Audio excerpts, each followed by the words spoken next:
Տիկին Գյուրելյան, բարև ձեզ, շնորհակալ ենք, որ եկաք տաղավար, մի քանի թեմաների հետ կապված ձեր խոսքը կլսենք եւ այսպես մենք ինչ տեսանք Գյումրիի 7-րդ եկեղեցում Կիրակի օր այդ կեղծ պատարագի անվան ներքո շրջիկ քահանաներով, ինչպես տիկին Զոհրաբյանն էր ասում, Արենդայր քահանա էր Վարդե Փաշինյանի եւ գնացել էր 7 վերքը բռնազավթելու։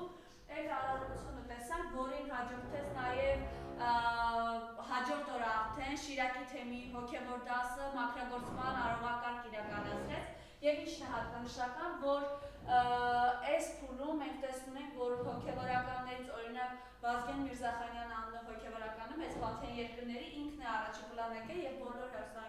իշխանական լրատվամիջոցներում պտտվում է եւ հակաքարոզ իրականացնում Վրապար Հայրապետի հայ եկեղեցու Միքայել Սեփազանի դեմ։ Ինչ էր ասում օրինակ հանրային հեռուստաընկերության եթերում, այս մարդը խոսում է այն մասին, որ ինքը Թիֆլիսում առիթ ունեցել շփվելու ադրբեջանցիների, թուրքերի, հրեաների, ասորիների հետ, այնքան լավն են թուրքերը, ադրբեջանցիները։ Խոսում է այն մասին, որ Շիրակի թեմի հոգևոր դասը, որ փակել էր, ոչ թե փակել էր, այլ մինչև անգամ աթոռներն էր հեռացրել 7 վերքից, դա հակապետական գործունեություն է։ Պատկերացնում եք։ Այն իրականության մեջ, որ այս իշխանությունը գնացել է եւ առաջին օրը 7 վերքի եկեղեցի դռներն էին բլոկվել, կողպեքով փակել, որ հաջորդ օրը այդ արարողակարգը իրականացնեն։ Խնդրեմ ես ասող ձեր տեսակետը։ Բարև ձեզ սիրելի հայրենակիցներ, իհարկե շատ լուրջ ու շատ կարևոր հարցից սկսենք, հա։ Այո, այս իշխանությունները ամեն պահ օգտագործում են եկեղեցու վրա հարձակումներ իրականացնելու եւ առավել եւս Գյումրիում կատարվածը, որի մասին դուք նշեցիք, փաստացիորեն Վազգեն, հա, այդ իրեն սրբազան համարող Վազգենը ասում է ինքը առիթ է ունեցել հանդիպելու ադրբեջանցիների հետ։ Հետաքրքիր այդ մարդը ընդհանրապես առիթ ունեցել է ծանոթանալու ցեղասպանության երևույթի հետ, առիթ ունեցել է ծանոթանալու այն իրավիճակի հետ, այն դեպքերի հետ, այն փաստերի հետ, որոնք ապացուցում են 1.5 միլիոն հայերի նկատմամբ ցեղասպանության իրականացումը հենց այդ նույն թուրքերի, հենց այդ նույն ադրբեջանցիների կողմից, ում այսպես գովերգում է, ում մասին խոսում է հանդիպումների ժամանակ իր վրա իր լավ տպավորություն են թողել։ Միգուցե ինքը համամիտ է եղել այդ մարդկանց, այդ ադրբեջանցիների ու այդ թուրքերի իրականացած քաղաքականության հետ, եթե իր վրա նման լավ տպավորություն են թողել։ Անկեղծ ասած, ըստ էության Վազգեն Միրզախանյանը եւ նրա նման տեսակը չարժե, որ մենք նրա մասին խոսենք այս եթերում եւ եթերային ժամը օգտագործենք նման տեսակ դավաճանների հարցերը քննարկելու։ Այլև ես ուզում եմ առավել եւս կարեւորել Գյումրու Շիրակի թեմի հոգեվորականների իրականացրած գործողությունների մասին, շատ կարեւորել։ Նրանցից ոչ մեկը չհամաձայնեց մասնակցել դավաճան Նիկոլ Փաշինյանի կողմից կազմակերպված այդ պատարագին, իսկ դա շատ ավելի կարեւոր է, քան ինչ որ Վազգեն Միրզախանյան տեսակի որևէ խոսքի մասին եթերն օգտագործելը։ Այո, Շիրակի թեմի հոգևորականները շատ լուրջ քայլ արեցին, որ հրաժարվեցին բոլորը եւ ոչ մեկին չկարողացավ ՆՓ-ն կամ նրա շրջապատը համոզել պատարագ իրականացնելու եւ իրենք սեփական պատարագ իրականացնողներին հետները բերեցին, որպեսզի այդ պատարագը իրականացվի։ Դրանից ավելի մեծ խոսուն իրողություն հայ ժողովուրդը, հայ հոգևորականները, հայ առաքելական եկեղեցու հետևորդները, հայ առաքելական եկեղեցու սրբազանները մերժում են Նիկոլ Փաշինյանին։ Այսա է հենց Նիկոլ Փաշինյան տեսակին, մերժում է նրա առաջ քաշած այս հակաառաքելական եկեղեցու, հակաեկեղեցական քայլերը, հակաքրիստոնեական քայլերը, եւ սա բնականաբար այն է, ինչը այսպես նրվայնացնում է հենց նրան։ Գիտեք, խոսել էլի եմ կրկնում Վազգեն Միրզախանյան տեսակի այն 10 հուդաների, այն մնացած հուդաների, ովքեր դեմ են դուրս եկել վեհափարին, դեմ են դուրս եկել հայ առաքելական եկեղեցուն, նրանք ոչնչություններ են այս պահի դրությամբ եւ խոսել նրանց մասին ես չեմ էլ ուզում եւ այլևս չեմ էլ խոսելու նրանց մասին։ Իրականում սիրելի հայրենակիցներ, ինչու է Նիկոլ Փաշինյանը եւ նրա թիմը հարձակվել հայ առաքելական եկեղեցու սպասավորների, հայ առաքելական եկեղեցու սրբազանների վրա, որովհետեւ մեր եկեղեցին այն ուժն է, որի շուրջ համախմբվելու է հայ ժողովուրդը, եւ որի շուրջ համախմբված ամեն ինչ անելու է պայքարելու այս իշխանություններին հեռացնելու համար։ Հենց սա է, որը վախեցնում է Նիկոլ Փաշինյանին, որովհետեւ նա վախենում է իշխանությունը կորցնելուց։ Հայ եկեղեցին, հայ առաքելական եկեղեցին այն ուժն է, որը իզորու է համախմբելով հայ ժողովրդին իր շուրջ ամեն ինչ անելու, պայքարելու, իրենց իշխանությունից հեռացնելու, իրենց իշխանությունից հեռացնել իրենց համար ոչ միայն իշխանություն կորցնել է, այլ նաև պատասխանատվության առաջ կանգնեցնել է թուրք-ադրբեջանական տանդեմի առաջ իր տված խոստումների չկատարման համար։ Սա ամենալուրջ վտանգն է, որ Նիկոլ Փաշինյանը տեսնում է, նա հո չի մտածում հայ ժողովրդի մասին, նա հո չի մտածում Հայաստան երկրի մասին, նա մտածում է ինչ պատասխան, ինչ պատժի կարժանանա այդ տանդեմից, երբ որ նրանց տված խոստումները չկատարի եւ ժամանակի մեջ հանկարծ չվերարտադրվի։ Այնպես որ սիրելի ժողովուրդ, ես ուզում եմ մենք մեր ուշադրությունը դարձնենք մի կարևոր փաստի վրա։ Դուք ուշադրություն դարձրել եք, թե մեր երիտասարդությունը ինչքան ավելի շատ է սկսել հաճախել եկեղեցի։ Դուք ուշադրություն դարձրել եք, թե մեր երիտասարդությունը ինչքան ավելի շատ է եկեղեցական կյանքով սկսել ապրել, հոգևոր կյանքով սկսել ապրել, գնահատել հոգևոր արժեքները։ Սա շատ կարևոր մի ձեռքբերում է եւ դա էլ հենց կատաղեցնում հիստերիկ վիճակի մեջ է գցում Նիկոլ Փաշինյանին։ Եվ ես ուզում եմ սրանից անցում կատարել եւ անցնել ընդհանրապես օրվա իշխանությունների Նիկոլ Փաշինյանի եւ իր թիմ ընդհանրապես հարձակումը բոլոր ազգային ուժերի վրա, հարձակումը հայ հեղափոխական դաշնակցության վրա, եկեղեցու վրա, ընդհանրապես ազգային կողմնորոշում ունեցող ցանկացած ուժի վրա։ Գիտեք, այս մարդիկ չեն հասկանում, որ խնդիրը միայն դաշնակցականը իր դեմ պայքարում է ոչ թե դաշնակցականը, ոչ միայն դաշնակցականը, այլև դաշնակցականությունը իր մեջ ունեցողը։ Դաշնակցականությունը ոչ միայն հոգևորականների, ոչ միայն այսօրվա երիտասարդության, ոչ միայն ազգային ուժերի մեջ է, ընդհանրապես այս իշխանությունների հեռանալը պահանջող ցանկացած ուժի մեջ է, եւ սա է իրեն այս կարգավիճակի մեջ գցել։ Ինչու ձերբակալվեցին Բագրատ Սրբազանը, Միքայել Սրբազանը, արդեն Արշակ Սրբազանը, որովհետեւ նրանք իրենց բոլոր խոսքերում, իրենց բոլոր ելույթներում խոսում էին ցեղասպանության ճանաչման մասին, անհրաժեշտության մասին, խոսում էին ազգայինը պահպանելու անհրաժեշտության մասին, խոսում էին մեր երկիրը այս իշխանություններից ազատելու, փրկելու մասին, եւ սա է, որ իրենց վախեցնում է, որովհետեւ թուրք-ադրբեջանական տանդեմը նրանցից պահանջել է ամեն ինչ անել ցեղասպանության հարցը ընդհանրապես միջազգային հարթակներից, քննարկման բոլոր հարթակներից անելու մասին։ Այս իշխանությունները փաստացիորեն պայքարում են ցանկացած մեկի նկատմամբ, ով խոսում է, որ ցեղասպանության ճանաչման գործընթացը աշխարհով պետք է շարունակվի։ Այս իշխանությունը պայքարում է ցանկացած մեկի դեմ, ով խոսում է իրենց իշխանությունից հեռանալու մասին, ով խոսում է թուրք-ադրբեջանական տանդեմի պահանջների չկատարման մասին, այդ պահանջները մերժելու մասին, եւ բոլորը, ովքեր որևէ կերպ, որևէ հակաադրբեջանական, հակաթուրքական միտք են հայտնում, դառնում են այս իշխանությունների թիրախը եւ դրանից միակ եզրակացությունը, որ սրանք եկել են թուրք-ադրբեջանական տանդեմի պահանջներ իրականացնելու եւ շարունակելու են այդ պահանջները իրականացնել, քանի դեռ հնարավորություն ունեն, քանի դեռ իշխանություն են եւ իզուր չէ, որ այդ տանդեմը ամեն ինչ անում է սրանց վերարտադրման հնարավորությունները ավելի լայնացնելու համար։ Բայց սիրելի հայրենակիցներ, սիրելի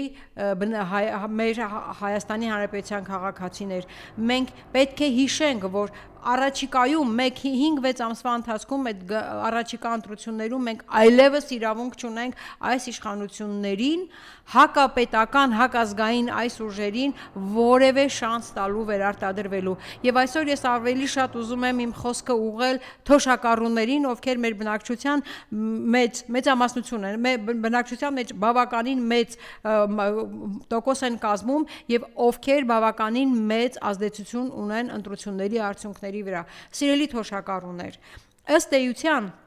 Սրանք եկան իշխանության ձեզ խոստանալով թոշակների բարձրացում եւ դեռ ավելացում մինչեւ մի նվազագույն զամբյուղը, սպառողական զամբյուղը, բայց ոչ մի խոստում չկատարեցին։ Նրանք հայտարարում են, թե թոշակներ են բարձրացրել։ Իրականում ձեզնից որևէ մեկը զգացել է արդյոք այդ թոշակների բարձրացումը ձեր կյանքի վրա։ Իհարկե ոչ, որովհետեւ եթե թոշակի թիվը բացարձակ արժեքով աճել է 21%-ով, ապա գնաճը ավելին է, քան 21%-ը, 26%, եւ իրականում փաստացիորեն կյանքի որակը ավելի վատթարացել է, ոչ թե բարձրացել։ Բարձրացում դա նշանակում է նվազագույն սպառողական զամբյուղի ավելացում։ Առաջին անհրաժեշտ ամեն ինչը հնարավորություն ունենաք ավելի լայն, ավելի մեծ թափով ձեռք բերելու, բայց դուք դա չեք, այդ հնարավորությունը չեք ստացել։ Եվ հիմա խոսում է այս մարդը Նիկոլ Փաշինյան կոչվածը, խոսում է հետևյալի մասին, ինչ է անելու թոշակառուն 10,400 դրամը, որ ավելացնենք նրա թոշակին։ Նա ինչ պետք է անի։ Այսինքն թոշակառուն ծախսելու տեղ չունի, թե ծախսելը չգիտի, այդ ինչ է նշանակում, ինչ է անելու այդ 10,400 դրամը։ 10,400 դրամը, որ ավելացնես, միայն լավագույն դեպքում այդ գնաճը պիտի ծածկի։ Եվ դեռ ավելին ասում է, իսկ ով է ասել, որ 63 տարեկանը թոշակառու է։ Օրենքն է ասում, Փաշինյան, մենք չենք ասում, դա օրենքն է ասում, կենսաթոշակառուների մասին օրենքը, կենսաթոշակառուն օրենքով սահմանված է 63 եւ ավելի տարիք ունեցողը։ Հիմա դու ես որոշելու այդ օրենքում գրված որ կետը ոնց ենք, օրենք է 63 եւ ավելի, բայց առողջության ապահովագրական համակարգը երբ որ բերել է շրջանառության մեջ է դրել այս իշխանությունը, այնտեղ հստակ ձևակերպել են, որ ապահովագրական համակարգից կարող են օգտվել 65 եւ ավելիների, իսկ 63-64 տարեկան թոշակառուներն ինչ են անելու, նրանց ապահովագրությունից զրկում ենք պարտադիր ապահովագրական համակարգի օգտվելուց եւ դեռ ավելին ասում եք, բա 10,400-ը որտեղ ինչի ավելացնենք, նրանց պետք չի այդ 10,400-ը։ Սիրելի թոշակառուներ, սա միմիայն այս փաստարկը բավական է, որ դուք հասկանաք Նիկոլ Փաշինյան տեսակը, որ դուք հասկանաք ով է Նիկոլ Փաշինյանը, ինչ մտածողություն ունի եւ ինչպես են այս իշխանությունները ժողովրդին քերելով, ժողովրդի կյանքը ավելի վատթարացնելով, իրենց համար իշխանություն ունենում, իրենց համար իրենց կյանքի որակը բարձրացնում եւ թալանում ժողովրդին։ Թալանը հենց սա է լինում։ Մանիպուլյացիան էլ է հենց սա, երբ որ ասում են մենք գալիս ենք ամեն կյանքի որակը բարձրացնելու, բայց գալուց հետո հայտարարում են ոչ 63-64 տարեկաններ դուք թոշակառու չեք, որովհետեւ իրենք ապահովագրությունը 65-ից են տալիս։ Դուք թոշակառու չեք, բա որ թոշակառու չեն, այդ ինչի աշխատանքից ազատելու ժամանակ մարդկանց աշխատանքից ազատում են, հիմնականում ասելով, որ դուք արդեն թոշակի տարիքի եք, 63 եւ ավելին աշխատանքից ազատում են։ Այսինքն աշխատանքի պահելու, աշխատանքից օգտվելու, աշխատանք ունենալու հնարավորությունների ժամանակ 63-64 տարեկանը թոշակառու է եւ նրան ազատում են աշխատանքից, բայց ապահովագրությունից օգտվելու ժամանակ նրանք արդեն թոշակառու չեն, նրանց ապահովագրություն չի հասնում։ Սա է իրենց իսկական դեմքը, սա է իրենց մանիպուլյացիայի ամենամեծ ապացույցներից մեկը եւ սիրելի հայրենակիցներ, սիրելի թոշակառուներ, ես առավել քան համոզված եմ, որ դուք ձեր ընտրությամբ առաջիկա 5 ամիս հետո դուք որևէ կերպ նման մանիպուլյացիաներին տոն չեք տալու, թույլ չեք տալու, որ նման մանիպուլյացիաները որևէ կերպ ազդեն ձեր ընտրության վրա։ Հիմա ավելի կոնկրետ ես ուզում եմ խոսել այդ առողջության ապահովության փաթեթի մասին եւ այն ձևակերպումների, որոնք այստեղ կան։ Ըստ էության հստակ ձևակերպված է 65 տարեկան եւ ավելի անձինք են օգտվելու այդ պարտադիր ապահովագրական համակարգից, 63-64-ը չի օգտվելու, բայց 63-64 տարեկան աշխատող թոշակառուները պարտադիր պետք է վճարեն 10,400 այդ ապահովագրական վճարը։ Իսկ թե այդ ապահովագրական փաթեթի մեջ ինչ բժշկական նոր ծառայությունների առաջարկի մասին է խոսքը, ամեն կերպ սրանք թաքցնում են։ Մինչև հիմա էլ կար պետպատվերի շրջանակներում թոշակառուներին որոշակի առողջապահական ծառայությունների աջակցություն, որոշակի առողջապահական ծառայություններ թոշակառուներին տրվում էր անվճար։ Հիմա այդ պետպատվերի անունը իրենք փոխել են, դարձրել են ապահովագրություն, բայց ինչ նոր ծառայություններ կան թե չկան, դրա մասին առայժմ ոչինչ չեն ասում, թաքուն են պահում։ Բնական է, որ հենց արդեն ցուցակը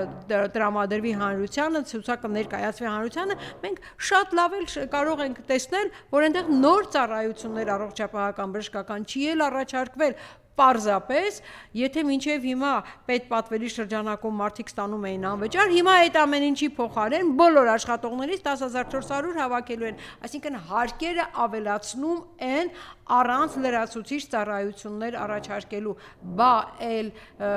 տուգանքի մատերիալ, բա էլ հարկային բեռ ավելացում էլ ո՞նց է լինում, հենց այսպես է լինում, սիրելի հայրենակիցներ։ Եվ ես ուզում եմ ուղղակի բոլորս փորձենք լավ ընկալել այս իշխանությունների էությունը, սիրելի հայրենակիցներ, սրանք ոչինչ ի բարօրություն, ի աջակցություն հանրությանը չեն անելու, սրանք ամեն ինչ անելու են, որ մարդիկ կրթության ցածր մակարդակ ստանան, առողջապահական ցածր մակարդակի ծառայություններ ստանան, ինչու, որովհետև չկրթված անառողջ մարդը շատ ավելի կախված է լինում իշխանություններից եւ հետեւաբար իրենց համար վերարտադրվելը ավելի է հեշտանում։ Սիրելի հայրենակիցներ, մենք իրավունք չունենք այլևս նման ապազգային ուժերին որևէ շանս տալու վերարտադրվելու եւ առավել քան համոզված եմ, որ իրենց համար այդքան վտանգավոր դաշնակցականություն գաղափարը, իրենց համար այդքան վտանգավոր ազգայինը, պետականամետ մտածողությունը մեր միջից ոչ միայն չի վերացել, չի հեռացել, այլ դեռ ավելի է խորացել եւ ազգային պետականամետ ուժերի շուրջ համախմբելով մենք սրանց պետք է հեռացնենք իշխանությունից։ Ուրիշ պարագայում, հակառակ պարագայում մենք լուրջ երկիրը կորցնելու լուրջ վտանգի առաջ են կանգնած։ Բոլորս պետք է պայքարենք այն լուրջ մարտահրավերների դեմ, որոնց առաջ կանգնեցրել է այս իշխանությունը, այս ապազգային պետական ուժերը եւ բնականաբար շանս չենք տալու վերարտադրվելու եւ բոլորս պետք է համախմբվենք հայ առաքելական եկեղեցու շուրջ եւ հայ առաքելական եկեղեցու շուրջ համախմբված ազատենք թե մեր քաղբանտարկյալներին, ազատենք թե մեր Բաքվում գտնվող գերիներին եւ ուժեր կենտրոնացնելով պայքարենք Արցախահայերի առաջին հերթին հետ վերադարձի իրավունքի մասին եւ ի վերջո երկիրը բերենք պետականամետ ռելսերի վրա։ Եվ այս իրականության մեջ օրը ցերեկով Միհրան Հակոբյանին կայանատեղիում ծեծի են ենթարկում, մահափորձ է ստեղծության։ Գիտեք, ամեն ինչը եւ արդեն հրապարակումներ կան ինչի հիման վրա է, երկու կարևոր շեշտադրում է արել, հա, պարոն Հակոբյանը խոսել է հարցազրույցներից մեկի ժամանակ, արդյոք մեր Իսկանդեր Զենքի, այդպես ասենք, մարտագլխիկները տեղում են թե ոչ, ինքը հիմնավոր կասկածներ ունի, որ կարող են չլինել, եւ երկրորդ տարբերակը իր էջում գրառում էր արել, անգամ զզվելի է դաշտ մտնել, բայց ԱԱԾ պետի Իսկապես ես այդ դաշտ չեմ մտնի բնականաբար, բայց այն, որ Միհրան Հակոբյանը կամ մյուսները խոսում են այս իշխանությունների հակապետական գործողությունների մասին փաստերով եւ նրանք ներկայացնում են հնարավոր գիտեք ինչ, դա ուղղակի վարկած չի, որ Միհրան Հակոբյանը ներկայացնում է, ես առավել քան համոզված եմ, որ նրա այդ մտքի տակ կան որոշակի հիմնավորումներ, որոշակի փաստարկներ եւ որից վախենում է այս իշխանությունը։ Լավ, ինչքան պետք է, ասենք ծեծեցիք մեկին, ասենք ծեծեցիք երկրորդին, դուք սպանեցիք Փարաքարի քաղաքապետի համայնքի ղեկավարին, դուք կալանավորեցիք համայնքի ընտրված ղեկավարներին, դուք կալանավորեցիք սրբազաններին, բայց ի վերջո չեք հասկանում, որ ձեր